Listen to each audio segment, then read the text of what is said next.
Aku yakin dengan pendedahan dan ulasan artikel kali ini, Najib akan kepanasan, lompat-lompat meronta-ronta kerana sakit hati dengan ulasan ini.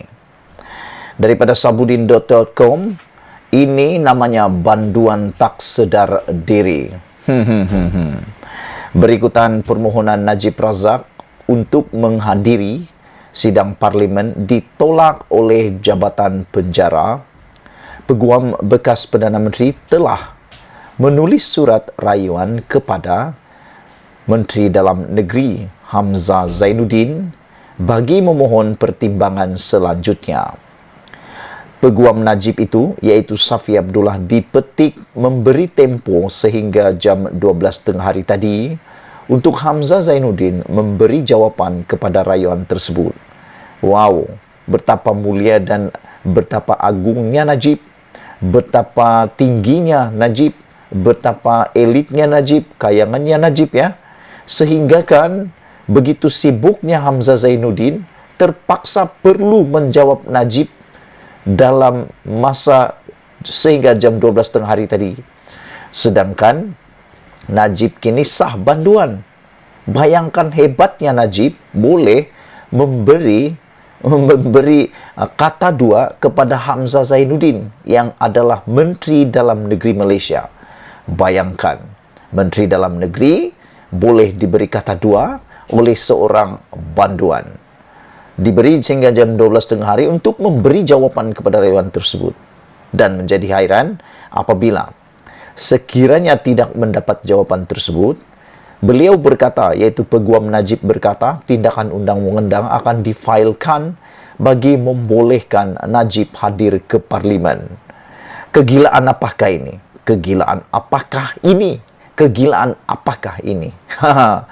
Sebagai banduan yang kini merengkuk di penjara setelah didapati bersalah oleh 9 hakim. Ini bukan 1, bukan 2, bukan 3, bukan 4, tapi 9 hakim. Semua hakim yang mendengar kes Najib setuju Najib bersalah. Semua. Tidak ada satu pun hakim yang tidak bersetuju atau menafikan. Semuanya bersetuju Najib bersalah penyelewengan dana RM42 juta dana SRC Internasional. Yang aku masih hairan, kenapa masih ramai tak percaya lagi? Padahal 9 hakim bersetuju sebulat suara semuanya, Najib bersalah dan harus dihukum. 9 hakim sehingga ke peringkat mahkamah paling tinggi sekalipun bukan saja membuat rayuan dan mengambil tindakan mahkamah suatu tindakan yang salah, bahkan memohon untuk hadir ke parlimen saja pun sudah dikira salah. Apakah Najib tidak sedar status dirinya sekarang ini sebagai pesalah dan banduan? Najib sepatutnya sedar. Beliau sekarang ini sudah hilang kelayakan sebagai ahli parlimen untuk hadir ke parlimen atau Dewan Rakyat. Menunggu pengampunan diraja dan semakan kehakiman tidak mengubah status Najib sebagai banduan dan boleh menjadikannya seolah-olah seperti rakyat biasa yang bebas dan merdeka. Aku suka dengan artikel ini, aku suka dengan perkataan ini.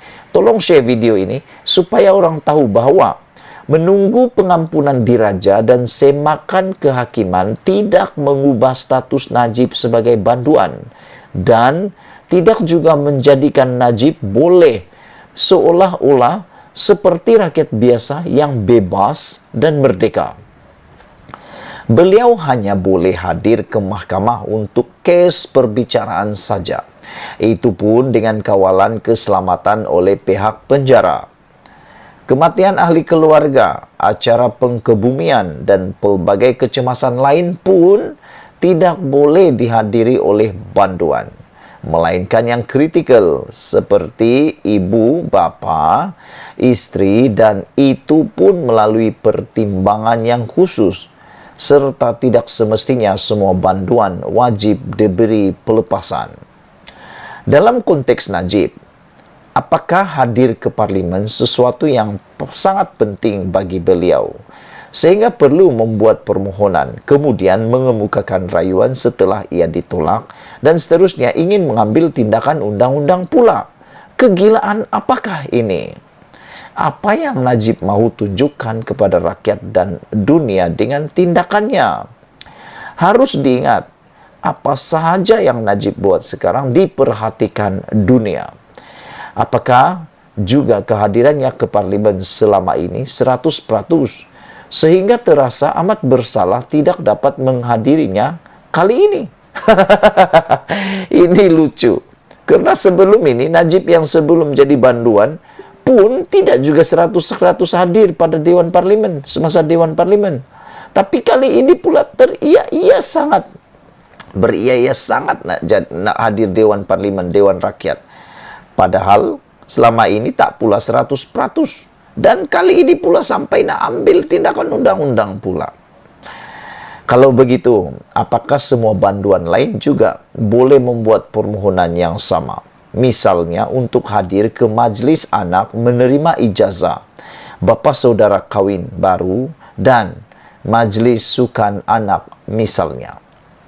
Dengan status sebagai banduan sekarang ini, bukan saja parlimen tidak lagi penting baginya, malah parlimen juga tidak lagi menganggap beliau sebagai penting.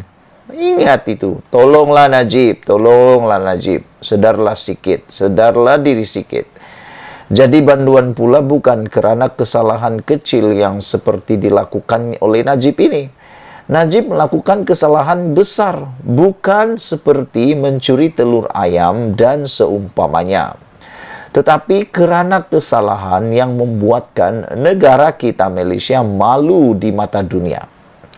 Dengan itu, tak payahlah sekarang ini mengada-ngada nak tunjuk baik, minta hadir ke parlimen, konon mahu menunaikan tanggungjawab sebagai ahli parlimen.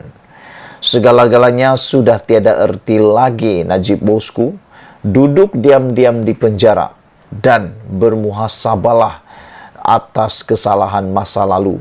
Jauh lebih bererti sebelum dunia ini ditinggal pergi. Urusan negara dan berbahas di parlimen, biarlah mereka yang bukan banduan yang melaksanakannya. Aku setuju dengan apa yang dikatakan oleh Sabudin ini. Tak payahlah Najib nak mengada-ngada, nak tunjuk baik minta hadir ke parlimen pula. Konon nak mahu menunaikan tanggungjawab sebagai ahli parlimen. Kalau ia pun nak benar mendengar perbahasan dan nak turut serta perbahasan tersebut, mohonlah pula yang paling lebih sesuai, mohon Zoom pula. Mohon Google Meet ataupun Zoom ataupun Facebook Live ataupun apa-apa sajalah bentuknya yang Najib tak perlu hadir ke Dewan Parlimen. Itu boleh, kali itu boleh. Kenapa itu tidak dimohon pula? Tidak perlulah Najib keluar ke sini ke sana, menyusahkan pula para pengiring ataupun penjaga keselamatan daripada penjara. Urusan negara nih biarlah dibahas oleh ahli parlimen dan bukan banduan. Sekian dulu, jangan lupa tinggalkan komen Anda yang munasabah yang paling bagus. Share video ini supaya semua orang tahu bahawa Najib perlu sedar diri. Ini namanya banduan tak sedar diri. Bye-bye.